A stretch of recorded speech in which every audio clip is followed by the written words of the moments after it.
Welcome to Bold Talk series where creativity, leadership, ideas, innovation come together. My name is Ludvik, and today I have a privilege to have a short one-on-one conversation with Scott Goodson, co-founder at StrawberryFrog. Scott, great seeing you. Welcome to our Bold Talk series. How are you, man? I'm great. Great to see you.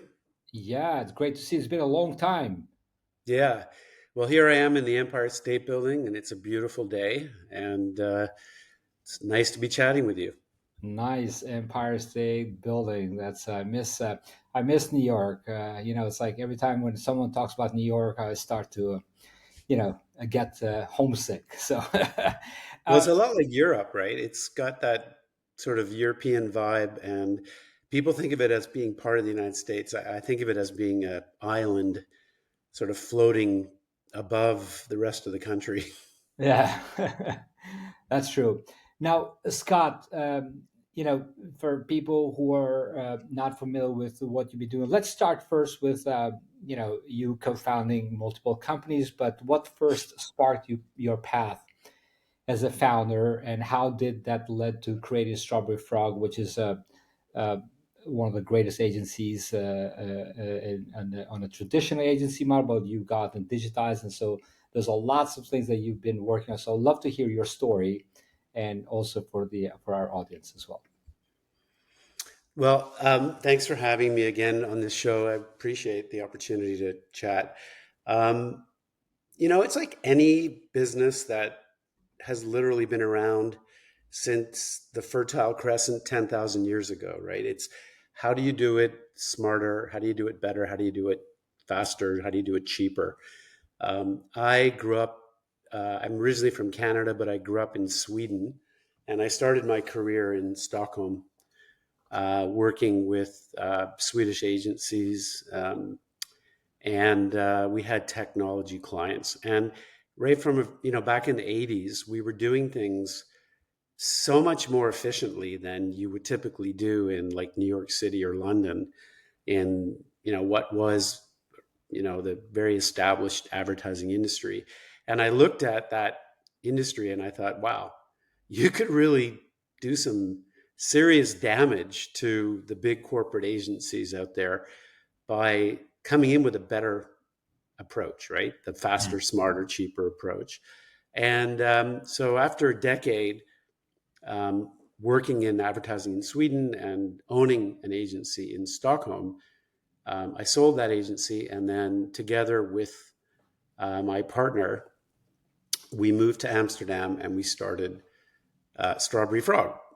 And the frog, Strawberry Frog, was meant to be the opposite of the dinosaur. So if you think of the big, slow, expensive, bureaucratic organization that leads to all the things that are small ideas and not particularly impressive creative, that was the dinosaur. And we were trying to come up with something that was a lot more agile, and that was the frog. And a strawberry frog happens to be the rarest frog. It's actually a living creature called Dendrobates pomilio is the Latin name, and you can find it in the Amazon basin in South America. And it's a little red frog with blue legs. So it was the perfect namesake for our company because it was a rebel with genes, and it represented that agile entity against the establishment. And like any entrepreneur, we saw an unmet need,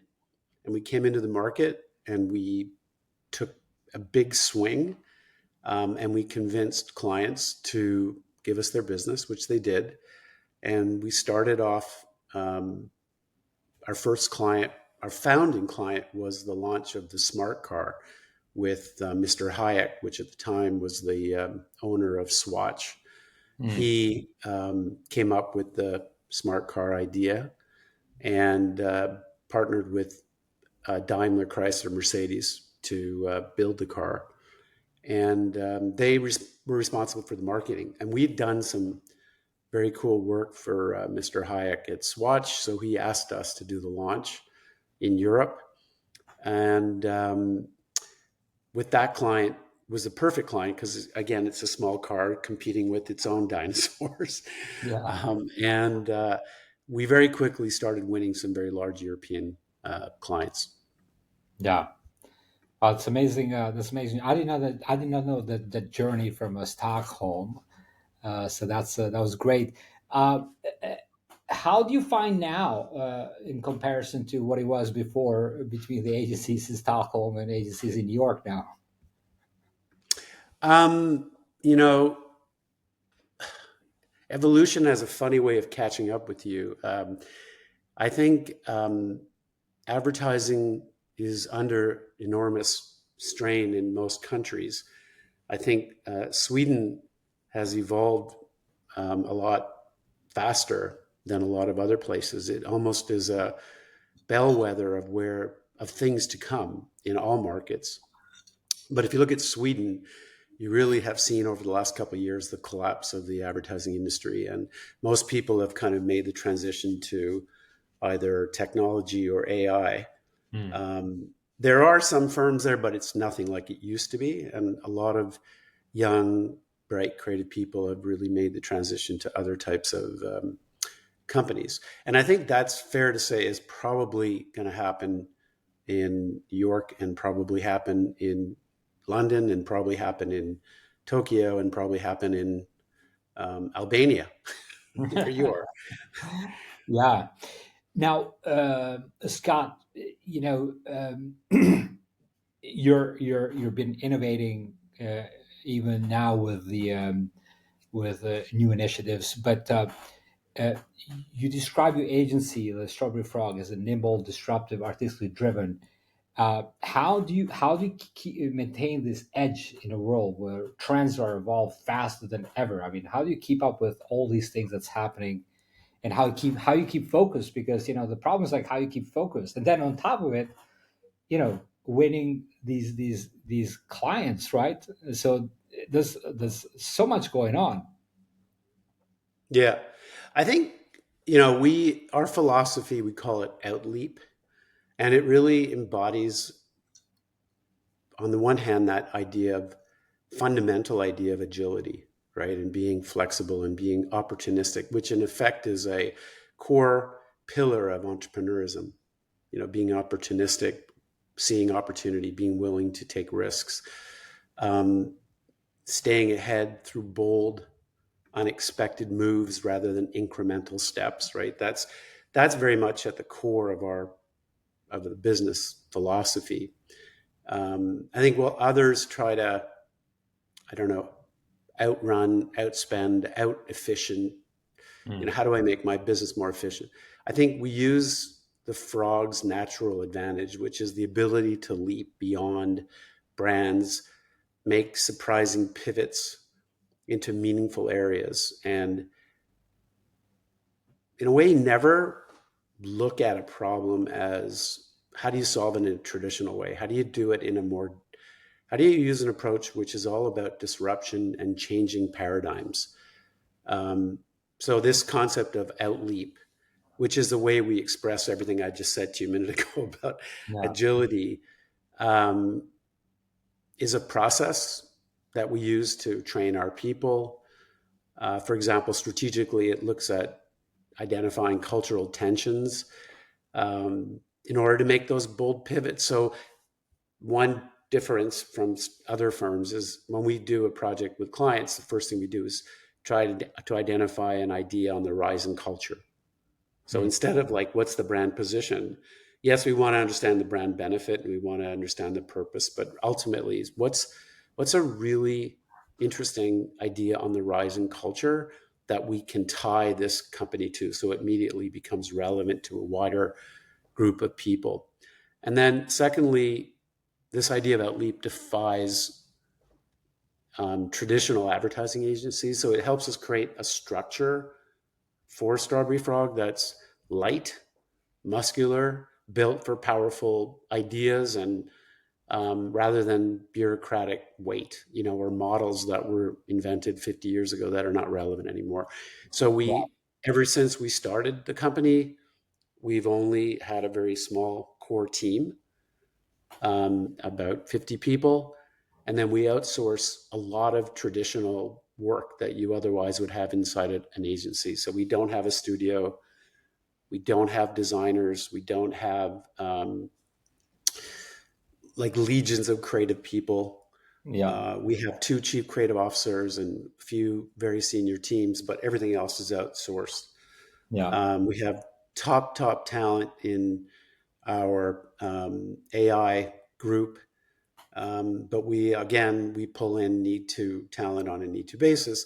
Also for product innovation, one of the reasons why the product innovation company is called Inplural is because it has a network of really talented product innovation and transformation people that used to work at IDEO and Google and Accenture and other firms who are now choosing to be independent and want to work on interesting projects but don't want to work for a big company. So we pull those folks in and extend our our powerful propulsion, so to speak, while Yeah. maintaining a pretty light bureaucracy. Yeah. Um, Well, I mean that also, you're being very relevant, right, in today's needs, what clients needs, right? yeah, They're no longer in those days where you have to impress them with a great big office and all that stuff. right. Those days are gone, right? Well, we still have a great office. It's on the 52nd Yeah. floor of the Empire State Building. It's just that we used to have like a half floor. And then when COVID happened, we shrank it down because we're a virtual Yeah. agency primarily, still today. So we do have an awesome office, and clients love to come. It's a great meeting rooms. But because we only come to the office once a week, it just lets us be more flexible. Exactly. Yeah. Now, Scott, you work with lots of big brands all around the world. What do large companies often get it wrong when trying to stay culturally relevant? Right? I mean, we've seen backlash with the some brands that they try to be relevant with the culture, and then it doesn't really work well.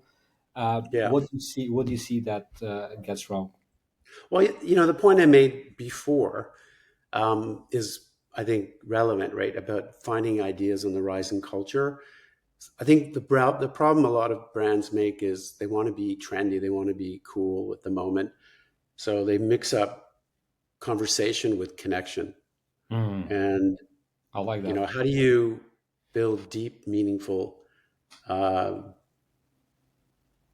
connection? It's less about riding cool waves of what's cool right now and moving more into the currents that are changing. Because if you think about culture, right? Culture is the most powerful human motivator. It motivates change.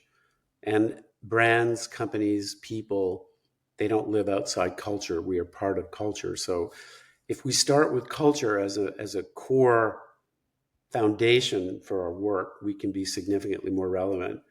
And so don't chase culture. Instead, tie your brand to an idea on the rise in culture and amplify ideas that are already gaining momentum. If you look out into the world and you do a study about what's going on in culture, try to find a way of crystallizing that and tying the brand to that in some interesting, intelligent way, rather than trying to just be of the moment.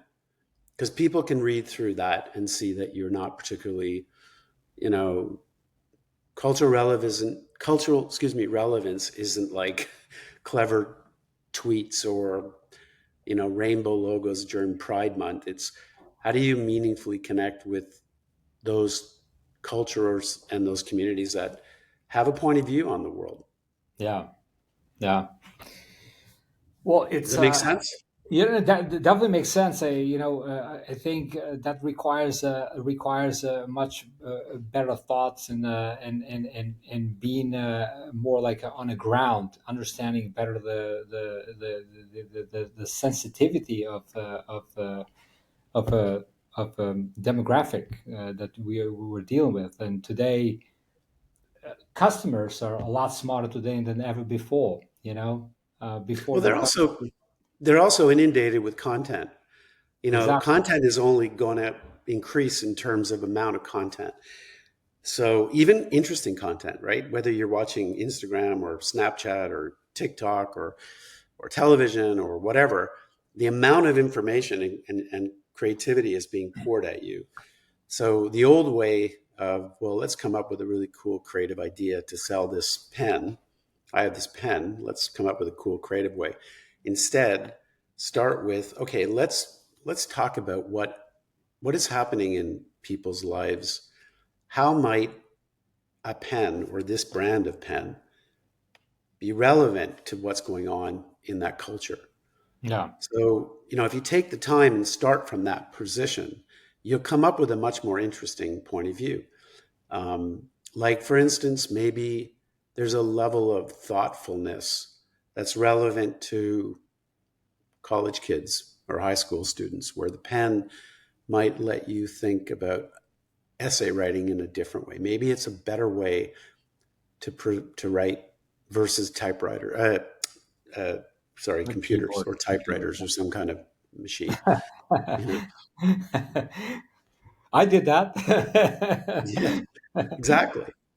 Um, I which we know remember is an actually. issue, I remember because my dad was a writer, right? And I remember like when he was so pissed off that he had to just redo the whole page, and you could hear right? him be like a gah, and then Yeah, yeah. But if you think about, the distractions that you have on your computer and on your phone, it's really hard to write a great paper, and a lot of kids are struggling right now in school. So maybe there's a, I don't know, there's a cultural opportunity to reintroduce the pen as a slow and better way to think and write essays. I'm just making something up, right? no, As no, an but example of it's true. cultural.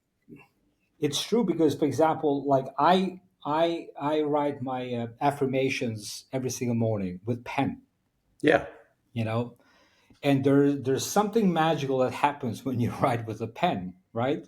yeah, And so a lot of things sometimes like we lose touch about these things. We think like technology is going to solve our problem, and we kind of drown ourselves in technology. But then, like to your point, like we stopped understanding, like what is it that we're trying to do here with the writing, and how this writing can flow into a human, and how this creativity can flow. So there's a lot of elements that I think today that we're drowning so much in technology, but we're missing that human element.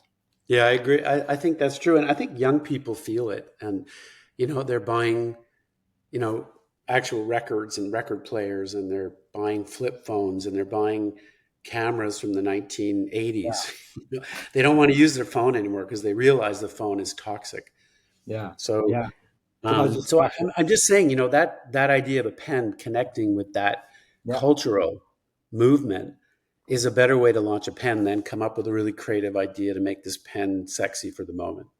yeah. Do you understand the difference? Great point. Yeah. Now, Scott, your media tech continue to evolve.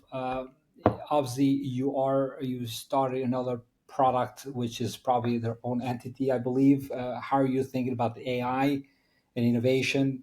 Um, Walk us through in terms of the innovation you're doing with your other products that you have.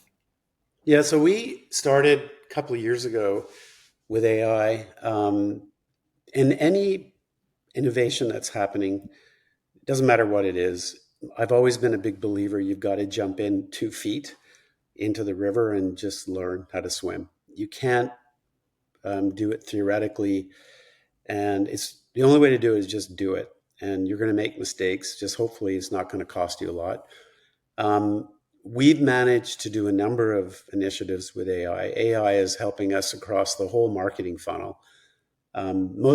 Most creative or agency people think that AI is simply a funny video that you make with AI, but it actually can improve and make you smarter across everything. So from insights, how to get better insights about your customer, your consumer. Um, it can help you do, mass uh, social media.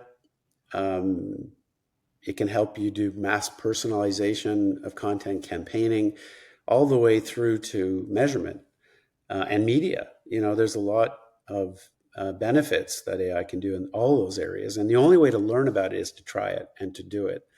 We're the only AOR Gen AI AOR for Visa. And we are also in the process of developing products. Our product innovation company, Inplural, are doing AI-powered products for banks.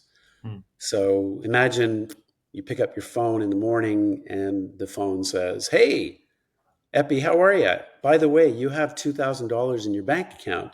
Would you like to bank it? We can put it in a long-term investment for X amount of interest, or you can do this, or you can take 10% and put it aside for buying some clothes."